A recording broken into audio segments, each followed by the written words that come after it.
જ્યારે કોઈ વ્યક્તિ બીમાર હોય છે ત્યારે તે ડોક્ટર પાસે જાય છે, પરંતુ જો તે વ્યક્તિ એટલી બધી ગંભીર રીતે બીમાર હોય કે ડોક્ટર પાસે જઈ ન શકે તો ડોક્ટર પોતે દર્દીના ઘરે આવે છે.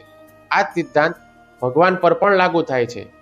જે લોકોમાં થોડી શ્રદ્ધા છે અથવા જેઓ ભૌતિક રોગોથી પીડિત છે, તેઓ મંદિરમાં જઈને ભગવાન જગન્નાથના દર્શન કરે છે. જે લોકો એટલા બધા રોગી છે કે તેઓ ભગવાન વિશે કશું જ જાણતા નથી, તેમના માટે ભગવાન પોતે બહાર આવે છે. અને આ જ જગન્નાથ રથયાત્રાનો મુખ્ય હેતુ છે. આ બાબત પુરીના જગન્નાથ મંદિરમાં રહેલા નિયંત્રણો, જેમ કે માત્ર અમુક વર્ગના લોકોને જ પ્રવેશ કરવા દેવામાં આવશે, તેનું નિરાકરણ લાવે છે. ભગવાન બ્રહ્માંડના સ્વામી હોવાથી દરેકને તેમના દર્શન કરવાનો અધિકાર તો હોવો જ જોઈએ.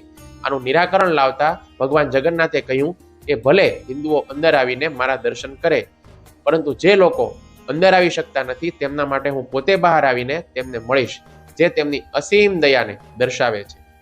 બીજું, જગન્નાથ એકમાત્ર એવા ભગવાન છે જે ક્યારેય સૂતા નથી. અન્ય મંદિરોમાં ભગવાનના આરામ માટે દરવાજા ઘણા બધા કલાકો સુધી બંધ રહે છે, પરંતુ પુરીનું મંદિર દિવસમાં માત્ર 2 કલાક માટે જ બંધ રહે છે. એવું માનવામાં આવે છે કે મંદિર જે 2 કલાક માટે બંધ રહે છે તે સમય દરમિયાન દેવતાઓ પોતે આવીને જગન્નાથજીના દર્શન કરે છે. એટલે કે 22 કલાક મનુષ્ય દર્શન કરે છે અને 2 કલાક દેવતાઓ આવીને દર્શન કરે છે. ભગવાન જગન્નાથને પાપણ નથી. તેઓ તેમના ભક્તોને જોવા માટે એટલા બધા આતુર હોય છે કે તેઓ એક પણ વ્યક્તિને ચૂકવા માંગતા નથી. તેથી તેઓ એક પણ પલક ઝબકાવતા નથી. વધુમાં તેમની આંખો ગોળાકાર છે. ગોળાકાર હોવાને કારણે તેઓ દરેક જગ્યાએ દરેકને અને હંમેશા જોઈ શકે છે, જે ખરેખર તેમને બ્રહ્માંડના સ્વામી તરીકે સ્થાપિત કરે છે. બોલો જગન્નાથ બલદેવ સુભદ્રા મૈયા કી જય.